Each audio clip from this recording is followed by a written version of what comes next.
O Senhor esteja convosco, Ele está no meio de nós. Proclamação do Evangelho de Jesus Cristo segundo João. Glória a vós, Senhor. Ao anoitecer daquele dia, o primeiro da semana, estando fechadas, por medo dos judeus, as portas do lugar onde os discípulos se encontravam, Jesus entrou e, pondo-se no meio deles, disse: A paz esteja convosco. Depois destas palavras, mostrou-lhes as mãos e o lado. Então os discípulos se alegraram por verem o Senhor. Novamente Jesus disse: A paz esteja convosco. Como o Pai me enviou, também os envio. E depois de ter dito isso, soprou sobre eles e disse: Recebei o Espírito Santo. A quem perdoardes os pecados, eles lhes serão perdoados. A quem os não perdoardes, eles lhes serão retidos. Palavra da salvação. Glória a vós, Senhor. Irmãos e irmãs, sejam bem-vindos e bem-vindas ao domingo de Pentecostes. Jesus foi crucificado na manhã de uma sexta-feira, dia de preparação da Páscoa, e morreu pelas 3 da tarde desse dia. Já depois de morto, um soldado trespassou-lhe o coração com a lança, e do coração aberto de Jesus saiu sangue e água. O evangelista João vê no sangue que sai do lado aberto de Jesus o sinal do seu amor dado ao extremo, e vê na água que sai do seu coração trespassado de Jesus o sinal do Espírito. Desse Espírito que Jesus entregou aos seus e que é fonte de vida nova, da água e do sangue, do batismo e da Eucaristia, nascerá a nova comunidade, a aliança nova. Contudo, os discípulos que tinham subido com Jesus a Jerusalém e que seriam o embrião dessa comunidade nova, desapareceram sem deixar rastro. Então, estão escondidos. Há lugares da cidade de Jerusalém paralisadas pelo medo. O projeto de Jesus falhou, será? No final da tarde desta sexta-feira, o corpo morto de Jesus foi sepultado à pressa no túmulo novo, situado no horto, ao lado do lugar onde se tinha dado a crucificação. Depois veio o sábado, o último dia da semana, o dia da celebração da Páscoa judaica. Durante todo aquele sábado, o túmulo de Jesus continuou cerrado. A partir daqui, a narração de João muda de tempo e de registro. Chegamos ao primeiro dia da semana. É o primeiro dia de um tempo novo, o tempo da humanidade nova, nascida da ação criadora e vivificadora de Jesus. No primeiro dia da semana, Maria Madalena, a mulher que representa a nova comunidade, vai ao túmulo e vem de lá confusa, desorientada, porque o túmulo está vazio. Logo depois, ainda no primeiro dia da semana, Pedro e o outro discípulo correm ao túmulo e constatam aquilo que Maria Madalena havia confirmado. Jesus não está encerrado no domínio da morte. A comunidade de Jesus começa a despertar e começa a viver um tempo novo. Mas é preciso mais coisa para que os discípulos vençam o medo e assumam o papel enquanto comunidade nova aliança. O que falta então? Ao entardecer do primeiro dia da semana, ou seja, ao concluir-se este primeiro dia da nova criação, Jesus encontra-se com toda a comunidade reunida na casa onde se escondiam. O texto do Evangelho que a liturgia da solenidade do Pentecostes nos apresenta descreve esse encontro entre Jesus ressuscitado e a sua comunidade. João começa por descrever a situação em que estavam os discípulos antes de Jesus lhes aparecer. O anoitecer, portas fechadas, o medo. Traduzem a insegurança, o desamparo que eles sentem diante desse mundo hostil que condenou Jesus à morte. Mas, de repente, o próprio Jesus apresenta-se no meio deles. O crucificado está vivo. A morte não o derrotou. Os discípulos já não estão órfãos, abandonados à hostilidade do mundo. Ao colocar-se no meio deles, Jesus ressuscitado assume-se como ponto de referência, fator de unidade, fonte de vida, videira à volta da qual se externam os ramos. A comunidade está centrada em Jesus, apenas em Jesus. Ele é o centro onde todos vão beber a água que dá a vida eterna.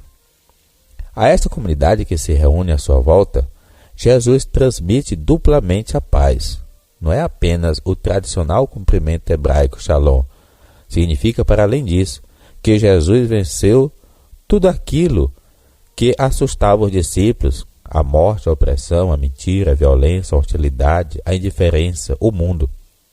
Doravante, os discípulos de Jesus não têm qualquer razão para viver paralisados pelo mundo. Estão em paz. Depois Jesus mostra aos discípulos as mãos com a marca dos pregos e o lado que foi trespassado pela lança do soldado. Nesses sinais está, antes de mais, a prova da sua vitória sobre a morte e a maldade dos homens, mas também está a marca da sua entrega até a morte por obediência ao Pai, por amor a todos nós. Neles está impressa, por assim dizer, a identidade de Jesus.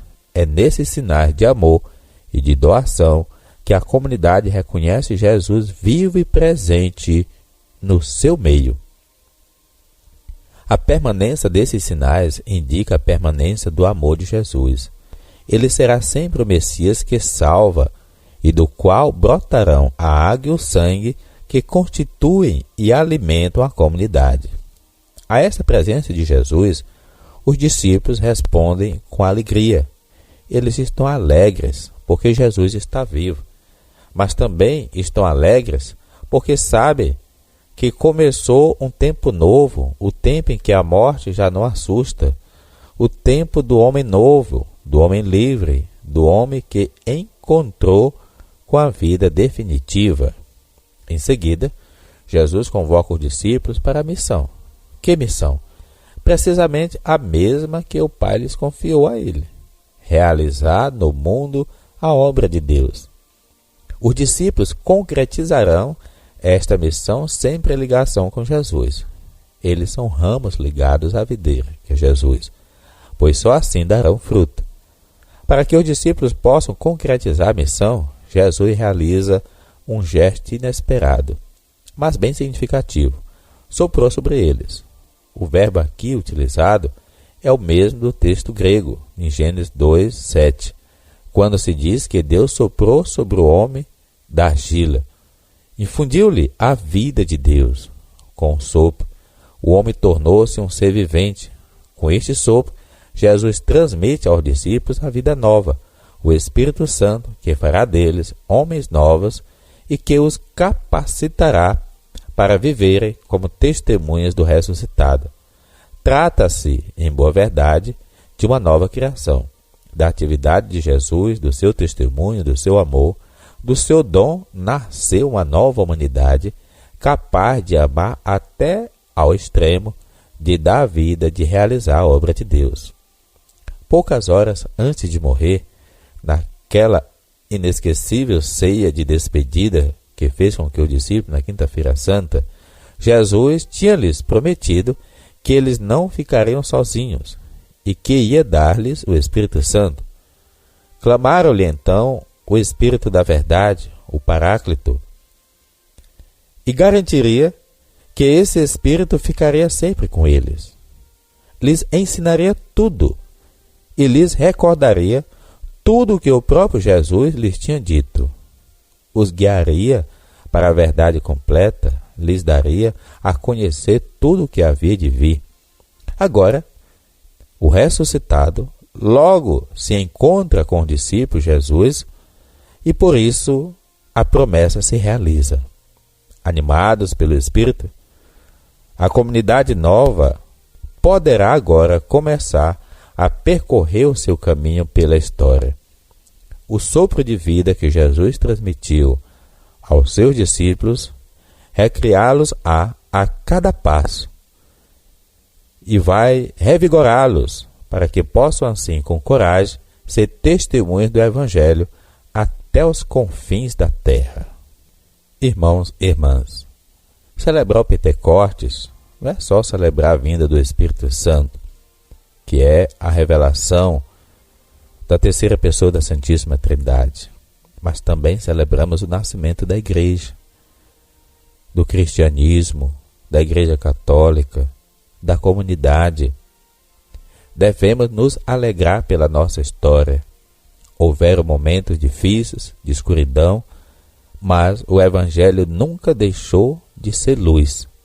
E ele deve continuar sendo luz, iluminação, libertação na minha vida, na sua vida, na nossa realidade.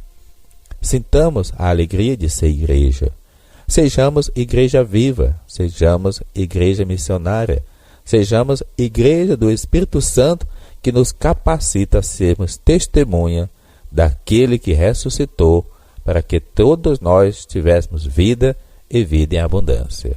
Em nome do Pai, do Filho e do Espírito Santo. Amém.